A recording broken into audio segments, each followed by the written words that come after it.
Hi, welcome to శ్రీకాస్. మా దగ్గర valuation అనేది ఎలా జరుగుతుందంటే, మెయిన్ ఆఫ్ ఆల్ మనం యాక్సిడెంటలా కాదా అనేది చెక్ చేస్తామన్నమాట. ఎట్లా అంటే మనం ఫస్ట్ మనం కార్ ఫ్రంట్ బానెట్ ఓపెన్ చేసుకొని ఒకసారి ఇక్కడ ఫస్ట్ చెక్ చేయాలన్నమాట. మెయిన్ ఆఫ్ ఆల్ ఇది యాక్సిడెంటలా కాదా అనేది ఎలా చెక్ చేస్తామంటే, మెయిన్ ఇక్కడ రబ్బర్ బీడింగ్ అనేది ఉంటుంది అనమాట. ఒరిజినల్గా మనము కంపెనీ షోరూమ్ నుంచి వచ్చే రబ్బర్ బీడింగ్ అన్నమాట. ఇది యాక్సిడెంటల్ అయితే మనకి రబ్బర్ బీడింగ్ అనేది ఉండదు అనమాట. అదొకటి చెక్ చేసుకుంటాము. చెక్ చేసుకున్న తర్వాత మనం ఏంటంటే షోరూమ్ పంచెస్ ఉంటాయి అన్నమాట. షోరూమ్ పంచెస్ ఎట్లా ఉంటాయంటే మనకి చిన్న చిన్న పంచెస్ ఉంటాయి. ఇక్కడ చూడొచ్చు, ఈ చిన్న చిన్న పంచెస్ ఉంటాయి అన్నమాట. ఓన్లీ షోరూమ్ లోనే వేస్తారు ఇవి. ఓకేనా? ఈ షోరూమ్ లో తప్పించి బయట మనకి వేసినా కానీ అది వేస్తే ఎట్లా అంటే మనకు మెయిన్ గా కొత్తగా కనపడుతుంది. ఆ కొత్తగా కనిపించినవి కూడా ఏమవుతుందంటే ఆ వెహికల్ యాక్సిడెంటల్ ఉందని మనకి అర్థమవుతుంది. ఓకేనా? ఇట్లా చెక్ చేస్తాము. చెక్ చేసిన తర్వాత ఇంకొకటి ఏంటంటే మనకి ఇక్కడ యామ్స్ అనేది షాక్ అబ్జర్ యామ్స్ ఉంటాయి అన్నమాట. యామ్స్ ఎట్లా అంటే మీరు ఈ యామ్స్ చెక్ చేయడం వల్ల ఏంటంటే మెయిన్ ఎప్పుడైనా యాక్సిడెంటల్ అయింది అనుకోండి, ఈ యాంప్ వల్ల మనకు వెహికల్ డ్రైవ్ చేస్తున్నప్పుడు ఫ్రంట్ సైడ్ మనం స్ట్రైట్ వెళ్ళేటప్పుడు స్ట్రైట్ కాకుండా లెఫ్ట్ సైడ్ వెళ్ళిపోవడము, రైట్ సైడ్ వెళ్ళిపోవడము అలాంటివి జరుగుతాయి అన్నమాట. ఎందుకంటే మెయిన్ ఏమో ఇక్కడ చెక్ చేసుకుంటాం. ఆర్మ్స్ ఇట్లా మనకు డిస్టర్బెన్స్ అయిపోయినాయి అనుకోండి, వెహికల్ అనేది మీకు ప్రాపర్గా స్ట్రైట్గా వెళ్ళదు. ఎట్లా అంటే మనకి లెఫ్ట్ సైడ్ కానీ రైట్ సైడ్ కానీ స్టీరింగ్ కానీ ఎన్నోసార్లు వాళ్ళు ఏమంటారు అంటే స్టీరింగ్ అనేది మీరు వీల్ అలైన్మెంట్ చేసుకుంటే సెట్ అయిపోతుంది సార్ అది అంటారు. అట్లా కాకుండా మనం ఏంటంటే ఇవన్నీ చెక్ చేస్తాం అనమాట. వెహికల్ యామ్స్ అనేది చెక్ చేస్తే ఏమైందంటే వెహికల్ పర్ఫెక్ట్ ఉందా లేదా తెలుస్తుంది అనమాట. ఇంకొకటి ఏంటంటే మన దగ్గర ఇంజన్ కూడా మనం లీకేజ్ చెక్ చేస్తాం. ఇంజన్ కూడా పైన బాగానే ఉంటుంది, లోపల కింది నుండి మనకి ఎట్లా అంటే లీకేజీలు కొన్ని ఏంటంటే టాబ్లెట్ కవర్ ప్యాకింగ్లు అనేది అక్కడి నుంచి వస్తుంటుంది. అది కూడా చెక్ చేస్తాం. అది ఏంటంటే 500-1000 రూపీస్లో అయిపోతుంది టాబ్లెట్ కవర్ ప్యాకింగ్ అనేది. కానీ కింది నుంచి ఏంటంటే మనము ఏదైనా స్పీడ్ బ్రేకర్ కానీ అది టచ్అప్ అయినప్పుడు ఏమవుతుందంటే కింది నుంచి ఆయిల్ స్టంప్ అట్లాంటివి అనేది చిన్న చిన్న డ్యామేజ్లు ఉంటాయి.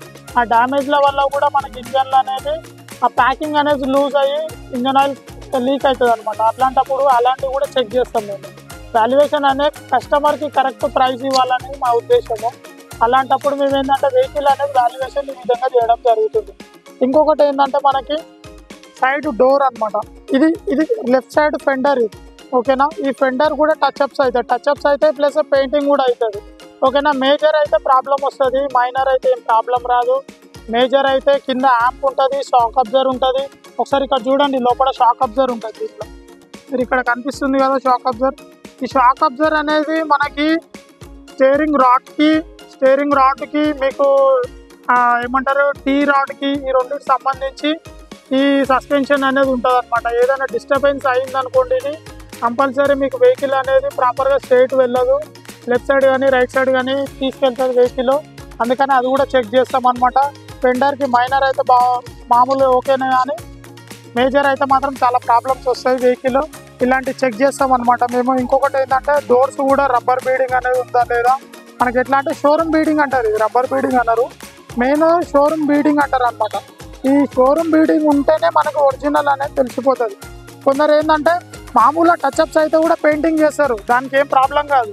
కానీ మెయిన్ ఏంటంటే టచ్అప్స్ అయింది, పెయింట్ అయితే ఏం కాదు. కానీ డోర్ కానీ రిప్లేస్మెంట్ అయింది అనుకోండి, బాడీ ఈ పిల్లర్స్ ఉంటాయి అనమాట. ఈ పిల్లర్స్ ఏదైతే ఈ పిల్లర్ ఉంది కదా, ఈ పిల్లర్ డిస్టర్బెన్స్ అవుతుంది అనమాట. ఈ పిల్లర్ డిస్టర్బెన్స్ అయితే కూడా వెహికల్ అనేది మనకి కంఫర్టబుల్ ఉండదు అనమాట.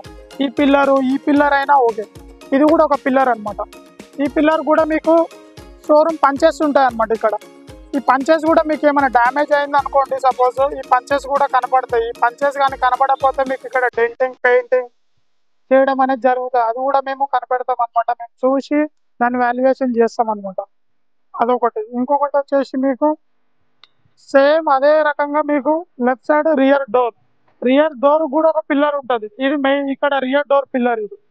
ఇది రియర్ డోర్ పిల్లర్. ఇక్కడ కూడా మీకు షోరూమ్ పంచెస్ అంటే ఉంటాయి అన్నమాట.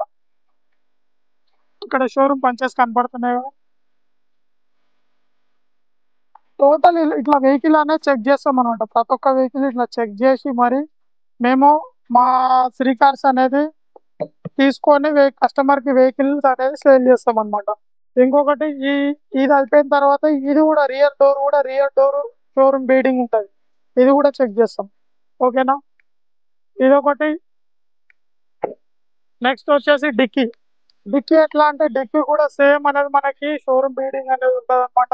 ఇంకొకటి షోరూమ్ బీడింగ్ తో పాటు మీకు లోపల మన స్టెప్నీ ఉంటది. స్టెప్నీ కింద కూడా మీకు ఒకసారి రస్ట్ వస్తుంది. రస్ట్ అనేది వేరు మళ్ళీ. మీరు ఎట్లా అంటే ఈ 20 మోడల్ వరకు తీసుకుంటే బాగుంటది. అంటే 20 మోడల్లో 15, 16, 17 మోడల్స్ మీకు రస్ట్ రావడానికి తక్కువ అవకాశం ఉంటుంది. కొంతమంది ఏంటంటే 11 మోడల్ తీసుకుంటారు. 12 మోడల్, 10 మోడల్. దాంట్లో వెహికల్స్ ఎట్లా అంటే మీకు వర్షం పడి రస్ట్ వస్తుంది అనమాట. రస్ట్ వచ్చినప్పుడు ఆ స్టెప్ని లోపల ఉంటుంది, మీకు కనపడదు. అది కూడా చెక్ చేస్తాం. ఎట్లా అంటే ఆ రస్ట్ వచ్చి మనకి ఎట్లా అంటే ఆ రస్ట్ వచ్చినప్పుడు వెహికల్ అనేది బ్యాక్ సైడ్ మొత్తం రస్ట్ వచ్చి ఆ స్టెప్ని కింద పడిపోతుంది ఒక్కొక్కసారి. మేము అది కూడా చెక్ చేస్తాం అనమాట. ఇక్కడ ఉంది కదా, ఇది తీసిన తర్వాత మనం చెక్ చేసుకోవాలి లోపల రస్ట్ వచ్చిందా లేదా.